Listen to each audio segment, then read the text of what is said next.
was a large thermometer in the pyramid, which indicated when they passed through each layer of the stratosphere, reaching ever new dimensions. Its presence was more or less superfluous, though, because David's physical form changed in accordance with each new portal they entered. During his first transition, his appearance became one of a schoolboy, wearing long shorts, and he looked so innocent and adorable that Jingfo just wanted to take him on her lap.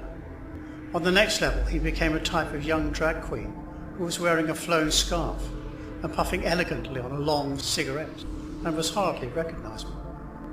In Dimension 3 of their journey, his countenance changed into what looked like a real party animal, and the type of young man who would never be prepared to shoulder a care or responsibility in the world. What seemed like a long time, he transformed into Ziggy, the character Jigfall had witnessed in the formatting centre, and he told her that his name was Stardust and was wearing a different, flashy, shiny number. At one point of the journey, and while they were both asleep, the floor of the pyramid simply vanished, and Ziggy and Jingfo both fell out of the bottom of the vessel to land on a large bush in the midst of woodlands and obviously very rich forest undergrowth. On his fall, Ziggy instantly became David again, much to Jingfall's relief. They hadn't been injured by the fall, but were still surprised at the sudden release from the pyramid and looked around at their present surroundings in awe. Going by the unexotic yet somehow familiar scenery, they deduced they must be somewhere in Northern Europe or North America, despite the fact that there was nothing particularly interesting about the vegetation. All the plant life looked very luscious and healthy. The grass and the trees were much greener than either of them had ever remembered having seen, and across the fields shades of lavender sprinkled the landscape. Lots of white butterflies seemed to flutter by, and they could detect some young lambs frolicking in a field on the long slope that stretched out before them, which led down to the sea. David and Jingfo managed to make it to the dirt road they saw in the distance, and not before long came across a man who was pulling a large black ox by a cord. David, unsure of himself, said good day as he passed, but the man stopped and stared at them in disbelief, and you could tell he had all the time in the world to observe them. "Ye be the queerest folk I've ever seen," he remarked placidly and completely unabashed. "Which planet be ye from?" Jingfo was about to answer, but David stopped her and said, "Excuse me, sir, what year is it?" "Year? You want to know what year it is?" At which he removed his hat and held it close to his chest while he tilted his head back to laugh heartily. David gave a small dry cough and said, "Actually, we do, sir. Sorry, but we're new here." The man suddenly looked as if he felt sorry for them and instantly stopped laughing. "Oh, it's 1863. I may not have been the best at numbers in my school days, but all the folks know as much as I know. I come from Shepley." Followed again by, "My, ye two are the queerest critters I have ever laid my eyes on. That true as God. That's true as God. Where are you off to now, then?" "We don't know, sir," piped up Jigfall, who was still slightly piqued at the fact that David had silenced her previously. "Ah, well, best ye go to Mrs. Thornton's. She'll sort ye out with a good meal and some decent rags. Good heart has that Mrs. Thornton, good heart. Name is Fred, by the way. I'm pleased to make your acquaintance." David and Jingfo followed him and the ox down the dirt road, but progress was as slow as was the conversation during which Fred warned them they had better get inside Mrs. Thornton's house as soon as possible, or they risked being the talk of the town. They would. And he also asked them if they were men or women, because he said you would never be able to guess. Mrs. Thornton was a large, bustling woman with a kind, ruddy face, who said she wouldn't be asking them any nosy questions. The first thing she did as soon as they were inside the old kitchen with its dark mahogany furniture, and after discreetly inquiring and establishing their respective genders, was to get them kitted out. David was fortunate enough to inherit knee-length trousers and long red socks, and an old black jacket, whereas Jingfo donned a long skirt and a very high-necked blouse, which David didn't find unfeminine, even if it had made him involuntarily conjure up images of Mrs. Ingalls in the little house on the prairie. On the table there lay a huge shoulder of ham, which Mrs. Thornton began to slice roughly. Jeanfort forgot all about any previous vegetarian leanings and tucked into the food just as much as David, who said it was great not to be eating Starman pills. Mrs. Thornton darted him a worried expression following this remark, and David could have kicked himself, him and his big mouth. But their hostess didn't seem at all fazed in any way, and calmly said there was naught queerer than folk. David was already getting a bit tired of them being referred to as queer, and resolved that he and Jeanfort would do everything in their power to fit in here in this unknown godly place. As they had nowhere to go, Mrs. Thornton said they could stay in the gatekeeper's lodge for the time being. She told them the poor man had passed away a few months ago, God rest his soul, and as a result the place was a bit neglected and run down, and needed a few windows replacing. Directing her next remark almost entirely to Jeanfort, she said the place was also in desperate need of a very good clean. David and Jeanfort both fell in love with the house as soon as they set eyes on it. There was ivy clinging to its old stone walls and overlapping the wrought iron gates. In village terms, it was considered a cottage. But David noticed how spacious the rooms were in comparison with the modern buildings, as they were called in his old life, where his townhouse had been called spacious, though the lounge and bedroom together were not as big as the master bedroom in this cottage. Jeanfort and David were quite enjoying the outdoor lifestyle they had now embraced. He still went hunting during the day and had learned from Fred how to cut up a dead cow into proper joints, so that Jeanfort could often cook them a steak or liver and onions, which was one of David's favourite meals. They either cooked in a cauldron on the hearth in the kitchen, or barbecued their food on an outdoor fire. Jeanfort grew all their own vegetables in the garden, and David thought that food had never tasted so good. Sometimes he was persuaded to join the men from the village to go to the pub with them. Despite the solid hands-on experience of having actually lived in a pub, 15 pints and 12 shots of whisky in a night didn't correspond to his idea of taking it easy tonight. And most of the local men could drink him under the table.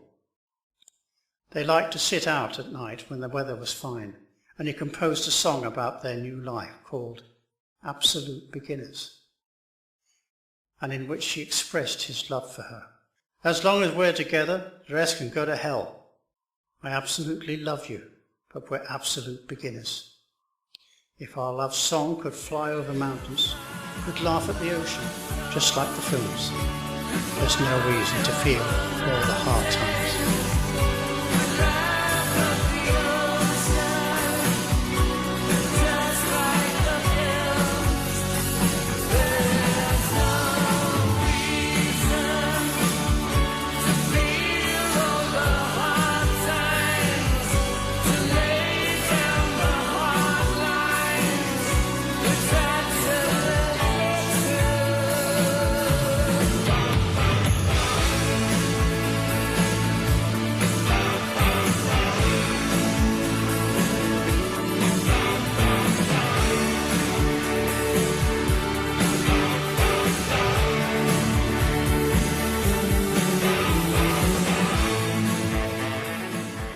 David carved a rough-looking chess set out of some dry wood, and when the weather was bad, they would sit by the fire and play for hours in silent domestic bliss. Jeanfort confided her thoughts to David about how they should never tell Mrs. Thornton or any of their nice neighbours about the future, as no one would want to have children any more. David said this was unlikely, as most of the families in the village could boast about 15 kids apiece, and you couldn't go almost anywhere without bumping into a cheerful, snotty-nosed, barefooted little spark of life, though he could actually understand why they had so many when the amount of indoor pursuits was so limited and rendered indulging in alternative and more primal forms of entertainment necessary. While David was out in the pub, he tried to ascertain which planet they were actually living on, but was so ridiculed by his current company that he vowed to himself never to ask this question again, and not that he would need to, as they all seemed to be in agreement. They inhabited the planet Earth and were proudly residents of Shepley Village. While he was out one night, he learned that there was, in theory, a rule in the place about the pub having an established closing time, but no one ever gave this much notice, and it was almost dawn by the time the revelling was over. As he walked home, he couldn't help but notice the brightness of the grass, which shone with a light green hue and shimmered delicately with fresh dew. The smell of the earth was wholesome and welcome, and the trees looked as though they had been designed and transplanted from a nursery rhyme illustration book to its current location. The surrounding natural beauty exceeded the capacity of David's memory of how things ever used to look. David was also happy that every culinary experience seemed to be of the carnivore variety, and wished Jingfo could have been equally as content with their new life as he was. But she wasn't. At night she had terrible nightmares about the starmen and woke frequently, cold and shaking, begging him to hold her tightly. She said the starmen had told her they were watching her constantly, and one in particular had the hots for her. She confessed to David it made her paranoid about taking a shower or making love to him, and she couldn't even masturbate in peace. But David assured her there was no need for this in any case. The Starman had also said that their best scientists were currently working on breaking down the dimensions barrier with their new hybrid capsule drone, even if for now they would have to content themselves with seeing into them. David secretly hoped none of this was true, but the idea of the perverted starman watching his delicate Jingfo haunted and upset him. Thinking about their pitiful human condition, and with a heavy heart, he penned a song. Oh, you pretty things, a crack in the sky and a hand reaching down to me. All the nightmares came today. All the nightmares And it came looks as today. if they're here to stay. And it looks as though they're here to stay.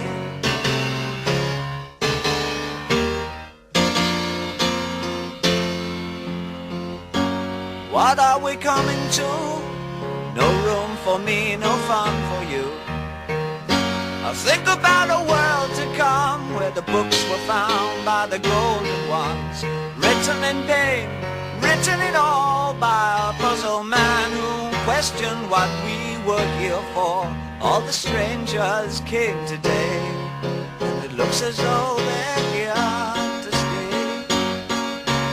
Oh, you pretty things, don't you know you're driving your robbers and robbers insane? Oh, you pretty things, don't you know you're driving your robbers and robbers insane? Let me make it plain, gotta make way for the whole superior. Look out that. While David was out chopping wood the next day, Fred stopped by and told him the annual Shepley Village Festival was starting, and that David should play a few songs on his guitar to accompany the men who played the pipes and accordions. He also assured him there would be a great spread of food and plenty to drink, under the assumption that David, like most men, reasoned mainly through his stomach. As they headed down to the town, a great procession of horse-drawn cabs and people running, with women holding up their skirts, passed before them, heading towards the celebrations. In the village square, everyone seemed to be bustling and chatting, and a great sense of excitement prevailed. David and Jingfo ate their fill of Wensleydale cheese and smoked ham, and of the curd tarts that Mrs. Thornton had baked. After the meal, David started playing his guitar, and the villagers danced wildly and enthusiastically to the music. He played some of his all-time favourites, Space Oddity, and Heroes, and Modern Love, and the accordion players, who David knew from the pub, tried to accompany the music, which they didn't make a great job of, but nobody minded, as they were all too busy twisting and twirling, linking arms and laughing. Had the starmen been watching, they would have witnessed the lively, happy scene in which David and Jingfo were taking part. As David watched the bright, cheerful faces of the villagers, he wished he could hold as much hope in his heart as these simple people did, but he was helpless to undo his knowledge about the future, even if it wouldn't affect them personally in their lifetimes. He turned to observe Jingfo for a moment, who looked as beautiful as ever. "What?" Jingfo asked, as she noticed him staring at her. "Nothing," smiled back David. "Let's dance."